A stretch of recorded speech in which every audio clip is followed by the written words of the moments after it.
Folks about the fact that you don't need a wet saw to be professional and efficient. Here's a couple snap cutter edges. This one here is with the Sigma Series 3, that edge, and then this is with the RTC razor. There really is hardly any difference, but you know, I've been saying that we can cut with a grinder, and so I'm going to freehand this one.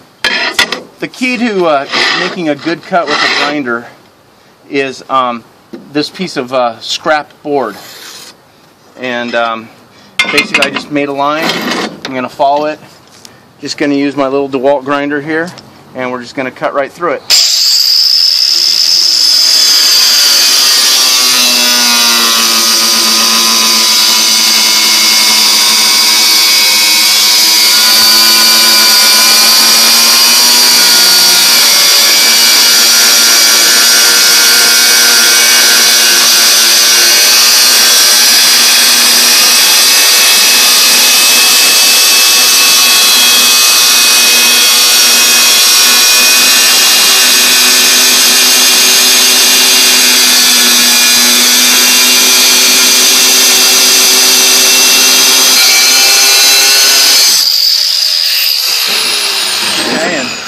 As you can see, this is an Italian porcelain.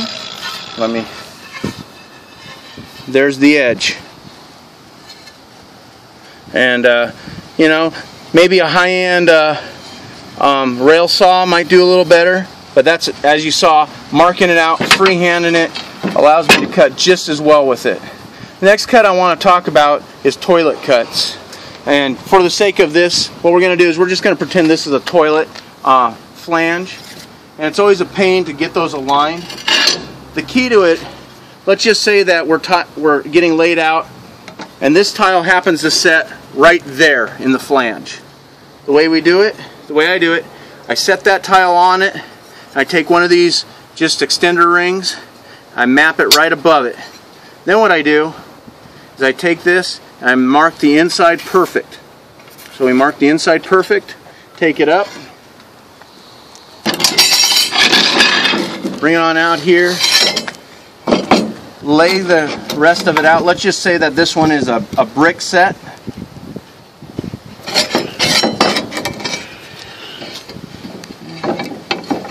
Let's see. Just gonna give myself a half right there.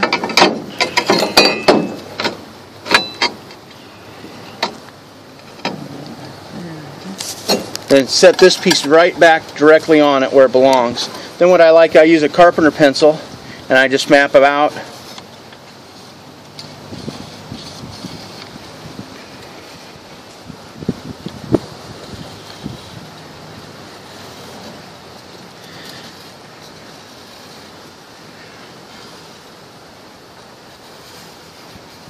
Half inch past. Then what do we do?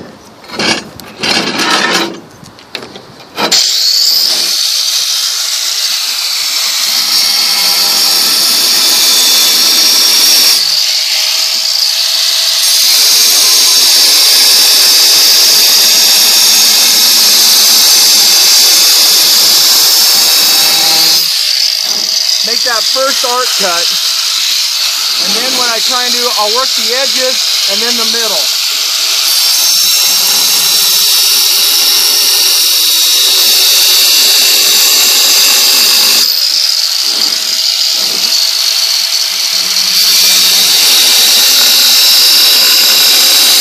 If you notice, I'm pulling on the end, I'm pulling in towards.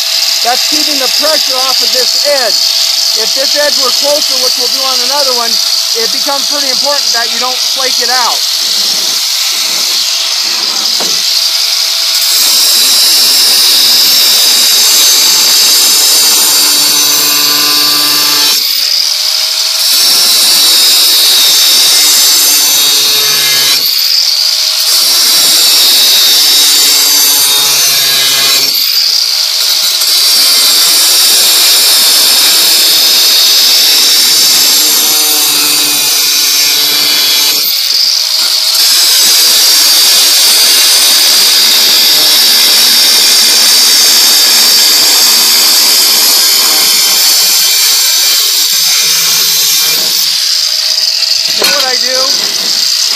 keep this loose,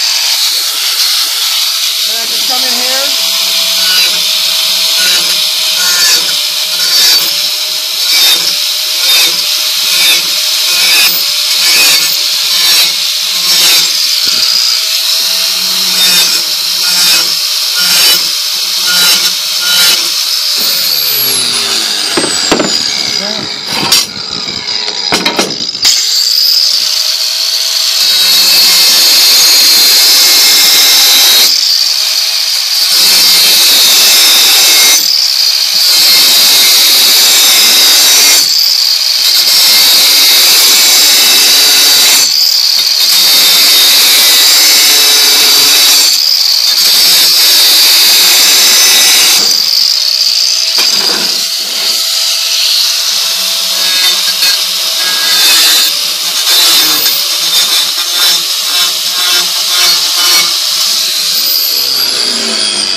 If I could get it aligned, that'd be awesome. But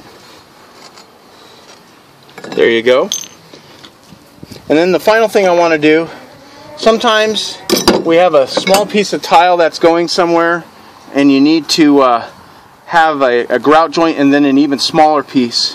What usually works really well is if we just cut a false grout joint, and then that can be filled in with grout. The reason for that is, as you know, trying to fit little tiny slivers of tile often is a pain, and they get out of whack. This allows it to be a solid single piece. And so all I do there is I put this, the front edge, I put it here.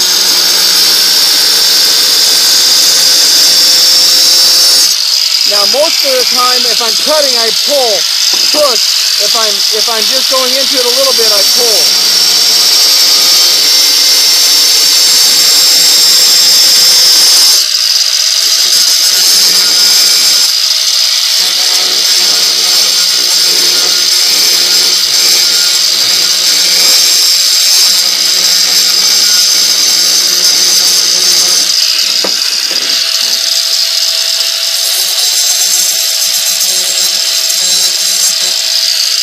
Just like that.